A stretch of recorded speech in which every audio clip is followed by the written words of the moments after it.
आज 12 जून 2026 काकरोच जनता पार्टी का एक और प्रोटेस्ट जो आज सक्सेसफुली पुणे में रखा गया था और आज वहाँ भी बड़ी तादाद में स्टूडेंट्स और जेनजी ने हिस्सा लिया। तो अगर हम इस प्रोटेस्ट की बात करें तो इस प्रोटेस्ट में कुछ खास चीज़ें जो देखने को मिली, खास करके उनके जो मुद्दे थे, जो 5 डिमांडें उन्होंने आज रखी गवर्नमेंट के सामने, वो मेरे हिसाब से सुनने लायक डिमांडें थी। पहली डिमांड, अगर कहीं पेपर लीक होता है तो उस टाइम हर एक स्टूडेंट को जो उसमें अपेयर कर रहा है उस एग्ज़ाम में, उसको 10,000 रुपये की कंपनसेशन दी जानी चाहिए।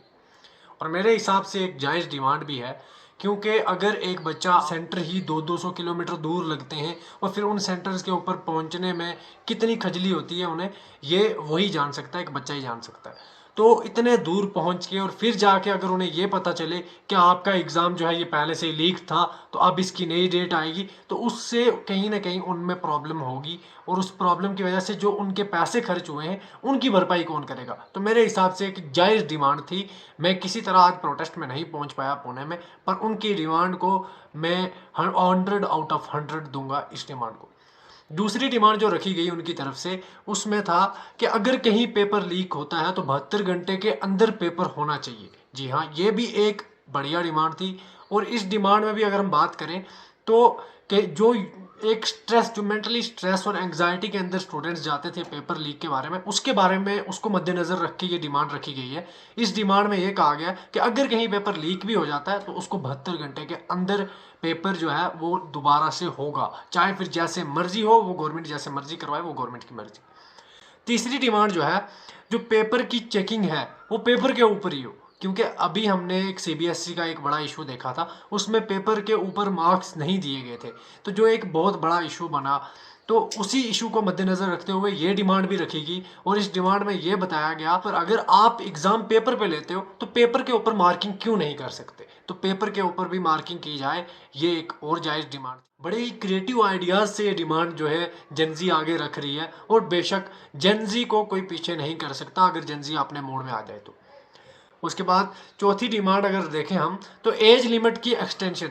जितने समय तक आप पेपर को डिले करवा रहे हो, यानी एक बच्चे ने अगर कोई फॉर्म भर दिया तो आप पेपर नहीं ले रहे हो, वो पेपर डिले। जैसे मैं अपनी बात करूं, 2021 में एक फॉर्म भरा था मैंने फॉरेस्टर का, शायद आप सब ने भी भरा होगा, पर 2021 से लेकर 2026 लग गया है, आज तक ना वो फॉरेस्टर का एग्ज़ाम हुआ है और ना ही उसके अलावा फॉरेस्ट गार्ड का एग्ज़ाम था, वो दोनों एग्ज़ाम आज तक नहीं हुए। तो एज लिमिट को भी इतना ही बढ़ा देना, जितना कि आप एग्ज़ाम को टाल रहे हो उतना ही एज लिमिट को बढ़ा। अच्छी डिमांड थी, क्योंकि बहुत सारे बच्चे एवरेज हो जाते हैं इसी वजह से, और फिर वो एलिजिबल ही नहीं रहते उस एग्ज़ाम को देने के लिए। तो एक और अच्छी बढ़िया डिमांड। इसके बाद अगर आखिरी डिमांड की बात करें तो ये बताया गया है कि इंडिपेंडेंट टेक ऑडिट किया जाए, यानी जहाँ पे एग्ज़ाम सेंटर है और इसी एग्ज़ाम सेंटर में 7 दिन पहले से ही इंडिपेंडेंट टेक ऑडिट किया जाए, यानी वहाँ के सारे इंतज़ामिया, वहाँ पे जो भी इंतज़ाम वगैरह करने हैं उन सब के ऊपर कड़ी निगरानी रखी जाए और हर एक चीज़ को मतलब बड़े ही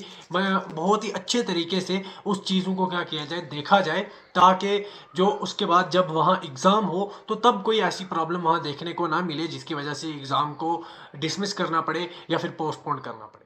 प्रोटेस्ट की बात करूं तो मैं तारीफ़ करूंगा अभिजीत दिपके की और काकरोच जनता पार्टी के जो फाउंडर हैं, और उसके अलावा बाकी जो भी वहाँ पे मौजूद हैं, कि इतने पीसफुली उस प्रोटेस्ट को किया गया कि वहाँ पे अभी तक कोई भी हमें ऐसी घटना देखने को नहीं मिली। और उसके अलावा एक तो पीसफुली प्रोटेस्ट भी हुआ और साथ में प्रोटेस्ट के बाद उस जगह को साफ करना, तो ये एक जेनजी की नेक्स्ट लेवल मूवमेंट मैं कहूँगा इसको।